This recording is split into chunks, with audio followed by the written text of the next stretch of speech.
Hi guys, our presentation is on fascist Spain versus communist Vietnam. So first I'm going to explain the difference between fascism and communism. Fascism is a little more lenient. It allows for different classes to exist, while communism is completely classless. And fascism, usually the goal is for the society to be based on nationalism, so it's completely the glory of the state. And they do this by constant pursuit of war and other methods of globalization. It's pretty idealistic, like communism too.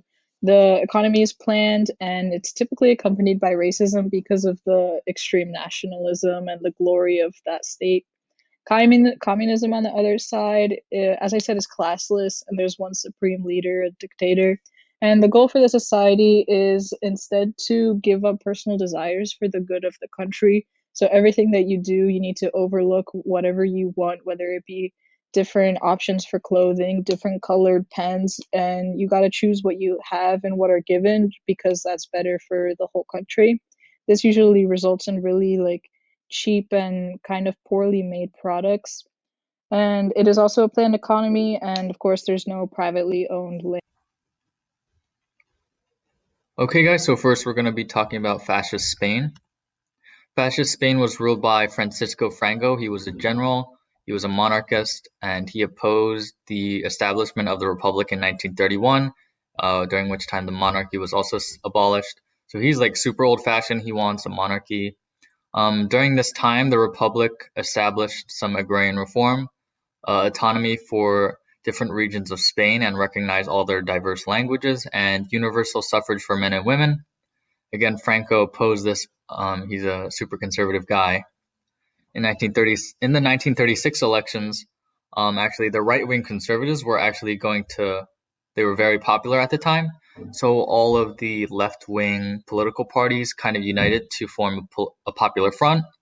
This popular front barely won against the right-wing conservatives. As a result, Franco and other generals attempted a coup, and this led to the Civil War.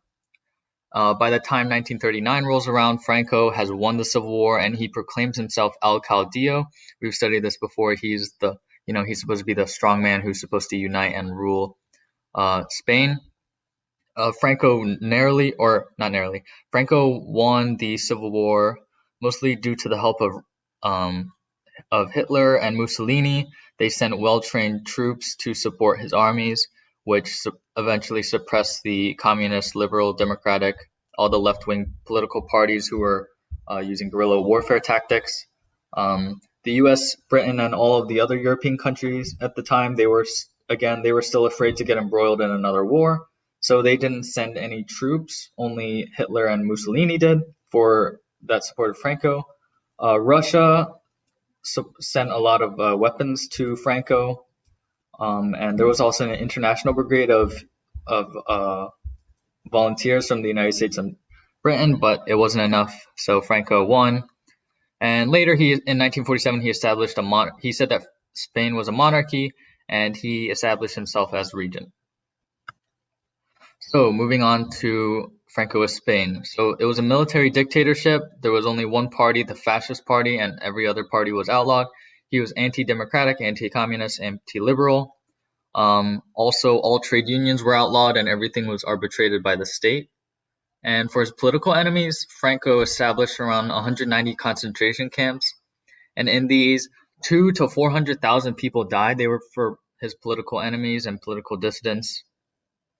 Also, he outlawed women's suffrage and women didn't gain the right to vote until 1977 after he died. In order to consolidate his power, he had a cult of personality like many of the totalitarian dictators that we see. He said that he was sent by divine providence to save the nation from chaos and poverty. And as we'll see, this is a little ironic, especially since he's the one who started the Civil War and created the chaos in the first place. In order to rule the nation, he used the Guardia Civil, which were a military police, and they controlled all the towns and rural areas of Spain. And he used the Policia Armada to control the larger cities, which again were just another form of military police. There were a lot of social effects under Franco. He emphasized nationalism and a common quote-unquote Spanish identity. So Spain is really diverse, but he wanted everyone to be united under a common identity, which is very difficult to do. So what he did was he emphasized some cultural practices like bullfighting and flamenco as Spanish. And he also wanted to revive the Spanish Empire, which we know at this time is pretty much non-existent. Spain has always been super Catholic, so he wants to bring them back. The previous Spanish Republic was very secular, so he brought back Catholicism. He thought it was really important for religious identity, but in order to you know keep his control, he thought it shouldn't be involved in politics, and possibly denounce all the terrible things that he's doing in his concentration camps and whatnot. He's also a very conservative guy, so he believes that women are supposed to be faithful, devoted to family care, and also he would not let women become judges, testify in trial, or become university professors. So remember, he's super old-fashioned in this way. The economy, so there was a lot of skilled laborers and just workers in general killed in the Civil War. And the economy stagnated because he also ended international trade with all other nations and was devoted to Spain being self-sufficient, which is very bad for the economy. Especially in the early years, they were called the Los Años de Hambre, or the years of hunger. And according to my source, up to 200,000 people died of starvation a year, which is just a mind-boggling amount of people that are dying. During this time, there was the rise of the black market and shanty towns. So, like U.S. history, there were like the Hoovervilles in the U.S. during the Great Depression. There's like shanty towns in Spain during the 1940s due to the collapse of the Spanish economy, pretty much. But during this time, Franco pursued some industrialization as well. But strikes and lockouts were illegal, and also the state controlled prices and wages. Education. So before Franco, there was free universal education. Spain had a very low literacy rate until the Spanish Republic came around. So they emphasized secular, compulsory, and mixed education. So it was no longer taught by the Catholic Church, and the teachers were not forced to teach Catholicism. But under Franco, again, he brings back the. So now I'm going to talk about communism in Vietnam. The person who really started the communist agenda in Vietnam was Ho Chi Minh. He was known as the bringer of light. He was inspired by the Bolshevik Revolution and generally just took a lot of lead and influence from Stalin, but he was just not as harsh. He originally helped found the Indochinese Communist Party in 1933 and the League for Independence of Vietnam in 1941 after heavily being involved in communist and socialist activism in France. In 1945, Japan withdraws from Vietnam, and Viet Minh forces to take Hanoi and proclaims North Vietnam with Ho Chi Minh as the president. In 1946 and 49, Viet Minh defeats the French at Dien Bien Phu, and this leads to a partition into North and South Vietnam. In 1956, there are elections held, and in 1961, after the Vietnam War and the U.S. withdrawal, North Vietnam reunites with South Vietnam.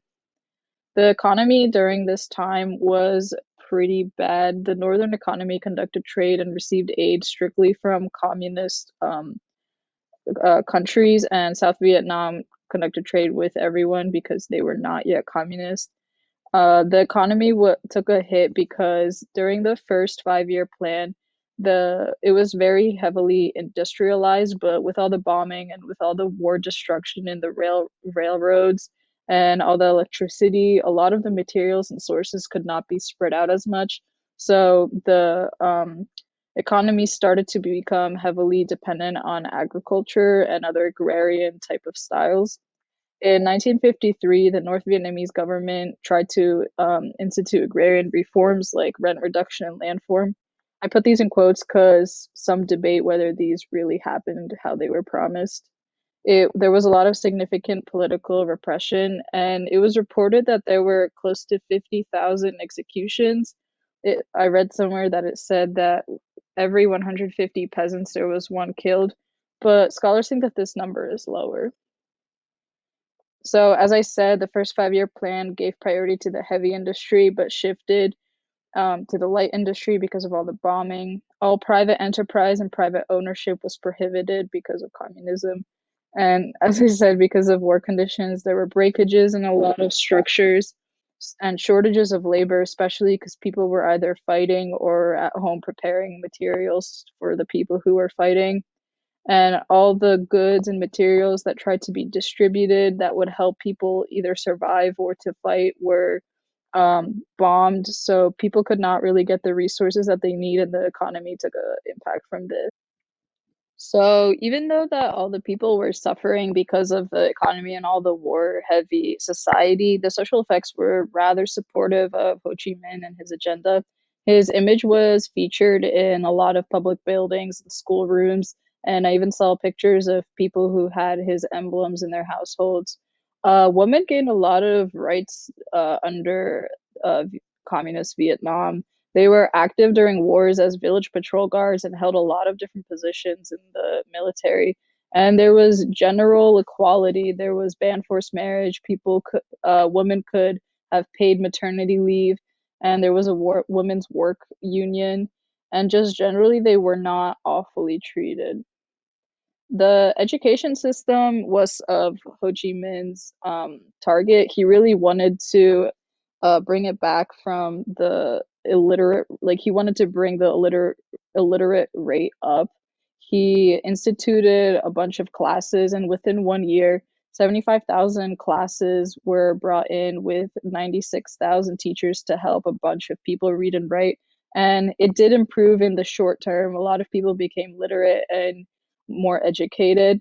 The Ministry of Education implemented a 12-year system and sent out millions of materials to schools in South Vietnam as well. So they really wanted to educate everyone and made sure that everyone knew how to read and write. And national private schools, the private schools were nationalized, and they generally tried to cut out religious influences in education. So after the Vietnam War, what North Vietnam did to get South Vietnam to follow the communist agenda, they did the re-education camps. The government imprisoned up to 300,000 former military officers and a bunch of other people associated with the South Vietnam, like civilians and just soldiers. It was considered, they called it to be rehabilitation camps and not prisons, but the conditions were awful and comparable to Nazi Germany, with the Jewish concentration camps. There was intensive political indoctrination, and it focused on the glory of labor and how the reason that North Vietnam was able to win was because of communism. And there was what the workers did, it was very dangerous. They often mine swept and did very hard labor. There was a lot of deaths from starvation and disease, and often bodies were buried without proper burial and completely disregarded. And also, the people were not allowed to read or have anything that reminded them of their past government to completely be able to accept the new communist regime. And that's our presentation. Thank you for listening.